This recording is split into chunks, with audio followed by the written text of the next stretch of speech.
Hello and welcome back to Public Access 13's coverage of the finals of the 1976th International Guilt-Off. And what a finals it's shaping up to be, Steve. It really is, Todd. We have seen an all-star team of self-loathing people from all four corners of the globe.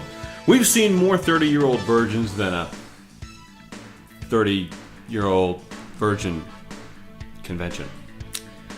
Boom goes the dynamite. That's horrible work, Steve. And boy, do I feel guilty about it. But not as guilty as our two finalists. Indeed, in one corner, representing Jewish guilt, Jared Stern. He's 33, he talks with his mother at least 6 times a day, and he works as a salesman in a Virginia ham store. And in the other corner, representing Catholic guilt, Chris White. He's 32, he talks with his mother once every 6 months, and he once dated outside his race. It's New Testament versus Old Testament. Two astonishing traditions of self-loathing go head-to-head in one of the guiltiest arenas in the world. A one-bedroom condominium purchased with a down payment inherited from grandparents who were hit by a bus. That's right. Grandpa fought in the war, and you honor his memory by bringing home hookers to a house his death paid for. Bravo. They were riding that bus to visit you. Yes, and they can see you when you masturbate. Let's go to the ring. Ding ding. And there goes White. That right there is guilt over not having been to church in 13 years. Not even Christmas or Easter, Creasters as they are called in the Catholic faith. And he's rolling that right into self-loathing guilt over not having the courage to choose his own style of worship. That's a classic combo. And Stern coming right back. That there, Steve, if I'm not mistaken, is guilt for not dating within his religion. Very powerful guilt amongst the Jewish people, depriving future generations of more chosen people. Yes, that's right. I can only imagine what his mother is going through right now. Oy gevalt. But one thing we know from watching Chris White, he has very good ground defense. And there it is. This is now guilt over having farted silently. He's not going to do a lot of damage with that, but it buys him time to recover.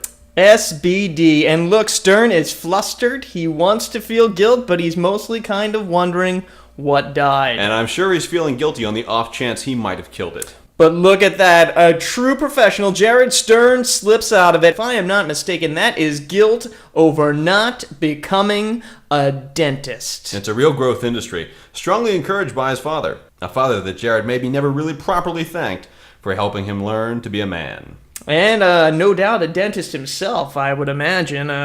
Amazingly powerful guilt from Stern there. Historically speaking, not living up to your father's expectations has shaped many a great man. Theodore Roosevelt, He-Man. White is on the ropes, countering now with guilt over divorce. He is just swinging wildly, Steve, just swinging. Here's the thing, though. He's not divorced himself. Not at all. But he's heard of people being divorced before. This is amazing. That's an abomination against God that he has done very little to stop, and he is hugely guilty about it. Yes, but again, just swinging wildly, not truly personal guilt. Oh my God, look at that. Something we have not seen in years. That is guilt about the slaughters of the First Crusade. Out of nowhere. Thousands and thousands of Muslims and Jews cruelly fallen under the sword of the crusading armies, drunken yokels from all parts of the ghettos of Europe. That's about as old school as you can get. Stern suddenly on the ropes. It is his turn to flail now. That, my friend, is guilt over running the media and show business all these years. That is a wise move on his part. A traditional stereotype about the Jews, something to feel guilty about. Yes, he went to the well, and the well is deep. White, feeling it from all sides now, he has to realize that he is in fact part of the very show business and entertainment industry that Jared Stern feels guilty about controlling. He's at a very severe disadvantage. The pressure is on. He really only has one option, but it is a... Whoa! There it is. Sincere guilt about the Holocaust. Sincere. Amazing. The terrible atrocity committed against the Jewish people by Christians.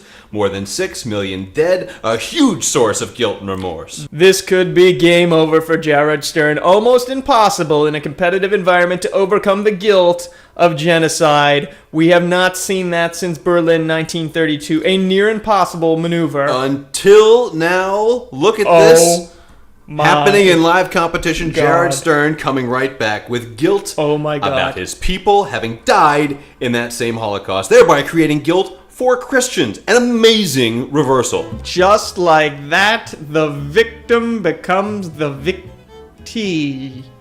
Or the victor. Either one, and White is down. Beating himself with a Bible, he is rending his garments and gnashing his teeth, but this match is over. The champion, Jared Stern, not sure how to feel. He wants to be happy, but he doesn't want to feel too happy because he feels guilty about rubbing that in the face of his opponent. It's amazing irony. An astonishing tidal wave of guilt that he has served to victory, a tsunami that has killed thousands of metaphorical Malaysians.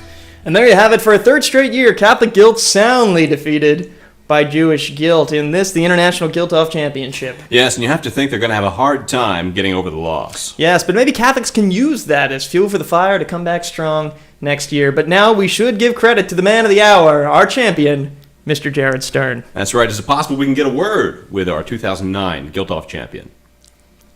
Gonna go with no. That's a definitive no. And I can't help but feel a little bit guilty for contributing in some way to his demise. Maybe a little, but not guilty enough to compete next year in the International Guilt-Off. Which we'll have right here for you on Public Access 13. Until next year, I'm Todd Todson. And I'm Steve Stevenson. And we'll see you next year. You should feel guilty about that hat, that's awful. Got that jacket. What the hell is that? My mom bought me this jacket. She's dead, isn't she?